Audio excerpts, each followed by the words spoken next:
Mark my words, AI is far more dangerous. AI tools replace you in the workforce. Billionaire Elon Musk has said artificial intelligence will one day take away. AI researchers are all in the UK to talk about how best to maximise the benefits of it. AI is really changing the world and future में AI and robotics बहुत ही extreme level पे boom होंगे। Artificial intelligence की rapid growth को देखने के बाद हमारे माइंड में बहुत से क्वेश्चंस आते हैं।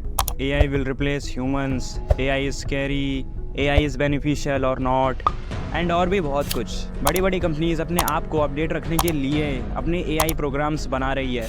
सो ये लिस्ट उन कंपनीज़ की है जिन्होंने हाल ही में अपने AI प्रोग्राम्स इंट्रोड्यूस किए हैं।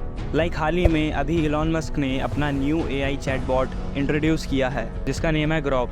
वैसे ही US के प्रेसिडेंट बाइडन ने भी अपना न्यू AI इंट्रोड्यूस किया है। अब बात आती है आपके सवालों के जवाब देने की, लेकिन उससे पहले हम ये जानते हैं कि AI की शुरुआत कब हुई थी। सो इसकी शुरुआत होती है इन 1950s बाय MC कार्थी। ये एक अमेरिकन कंप्यूटर साइंटिस्ट थे। इन्होंने हमें एक टर्म दी थी जिसे हम AI के नाम से जानते हैं। इनका AI की फील्ड में बहुत बड़ा हाथ है। इन्होंने एक प्रोग्रामिंग लैंग्वेज भी डेवलप की थी जिसका नेम था लिस्प। आगे जाके ये लैंग्वेज बहुत ही ज़्यादा बेनिफिशियल साबित हुई थी। अब हम ये जानते हैं कि AI हमारे लिए हार्मफुल है या फिर नहीं। इससे रिलेटेड एक क्वेश्चन है जो बहुत से लोग आजकल एक दूसरे से पूछते हैं, and that is AI will replace humans and our jobs. तो इसका आंसर है नहीं। गाइस, AI के ग्रेटेस्ट वर्जन आने के बाद मीडियोक्रिटी ख़त्म हो जाएगी एंड ऐसी बहुत सी जॉब्स हैं जो AI कभी भी रिप्लेस नहीं कर सकता है, like software engineer, doctors, CEOs and और भी बहुत सी ऐसी फील्ड्स हैं जहाँ पे ह्यूमन रिक्वायरमेंट बहुत ज़्यादा इंपॉर्टेंट होती है। सो इस थिंकिंग को ख़त्म कर दो कि AI आपकी जॉब्स ख़त्म कर देगा। बजाय इसके ये एम करो कि आप मीडियोकर से प्रो बनने की कोशिश करें एंड अपनी फील्ड में लेवल अप करते रहो। गाइस, कि आपको ये पता है कि आप AI की मदद से अपने आप को अपने वर्क में प्रोडक्टिव एंड इफ़ेक्टिव बना सकते हो। वो कैसे होगा? Let me explain.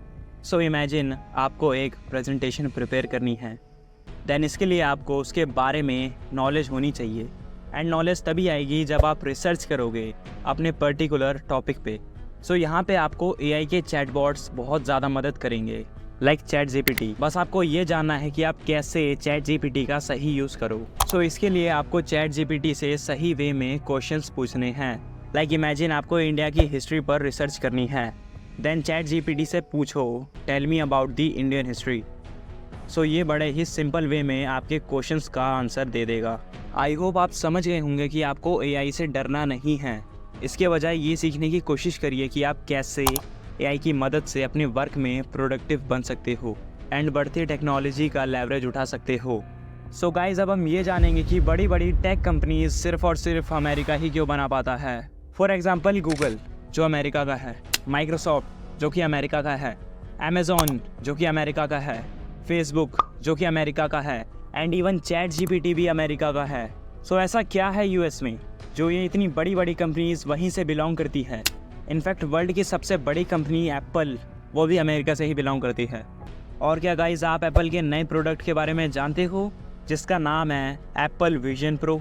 ये एक ऐसा डिवाइस है जो आपको 3 डायमेंशनल वर्ल्ड इंजॉय करवाने में बहुत ज़्यादा मदद करेगा एंड आप इससे बहुत सारी नेक्स्ट लेवल चीज़ें एक्सपीरियंस कर सकते हो। सो चलिए टॉपिक पे वापस आते हैं। गाइज, मैंने आपको ये तो बता दिया कि ये बड़ी बड़ी कंपनी सिर्फ और सिर्फ अमेरिका से ही बिलोंग करती है। सो ऐसा क्यों? इंडिया में क्यों नहीं? ऐसी बात नहीं है कि USA के लोग इंडिया के लोगों से ज़्यादा स्मार्ट है। इनफैक्ट मैंने अभी आपको जितनी भी बिग टेक कंपनीज़ के बारे में बताया उसमें मेजॉरिटी इंडियन लोग ही काम कर रहे हैं। गाइस, इंडिया कभी भी टैलेंट में पीछे नहीं छूटा है, लेकिन money is very important. USA जैसी कंट्रीज़ में स्टार्टअप करने के लिए लोगों को फंडिंग बड़े ही आसानी से मिल जाती है, लेकिन इंडिया में आपको फंडिंग लेने के लिए बहुत ज़्यादा स्ट्रगल करना पड़ता है। अमेरिकन्स को बहुत सी चीज़ों का एक्सेस बहुत ही पहले मिल जाता है। आपको क्या लगता है कि ये बड़े बड़े फाउंडर्स बहुत ज़्यादा इंटेलिजेंट थे? मैं ऐसा नहीं बोल रहा कि ये बहुत ज़्यादा इंटेलिजेंट नहीं थे, लेकिन इनके पास एक बहुत अच्छा प्रिविलेज था। वो ये था कि इन्हें बहुत सी चीज़ों का एक्सेस बहुत ही पहले मिल गया था। इंडिया में पेरेंट्स अपने बच्चों को लैपटॉप्स एंड कंप्यूटर्स दिलाना बहुत बड़ी बात समझते हैं, लेकिन अर्ली एज में अगर आपको बेटर इक्विपमेंट्स मिल गए और अगर आपने उनका सही वे में यूज़ कर लिया तो आप डेफिनेटली कुछ बहुत बड़ा अचीव कर सकते हो। सो अब हम ये जानेंगे कि इंडिया बड़ी बड़ी टेक कंपनीज क्यों नहीं बना पाता है। मैंने आपको अभी बताया था कि इंडिया में टैलेंट की कोई कमी नहीं है, लेकिन पैसों की तो है। आपको क्या लगता है कि ओपन एआई जैसी कंपनीज को बनाने में कितना पैसा लगा होगा? 100 करोड़, 200 करोड़? नहीं, बिलियन डॉलर से भी ज़्यादा लगे थे ओपन एआई को बनने में। बिकॉज जब आप इस टाइप की एप्लीकेशंस बनाते हो तो आपको सर्वर्स की रिक्वायरमेंट होती है, लाइक अमेजॉन का AWS, माइक्रोसॉफ्ट का एज्योर एक्सेट्रा, और ये सर्विसेज काफ़ी ज़्यादा एक्सपेंसिव है। इंडिया ऐसे ऐप्स तभी बना पाएगा जब उन्हें इन सारी चीज़ों का एक्सेस मिल पाएगा। सो आपको क्या लगता है कि इंडिया ओपन एआई जैसी कंपनीज बना सकता है या फिर नहीं?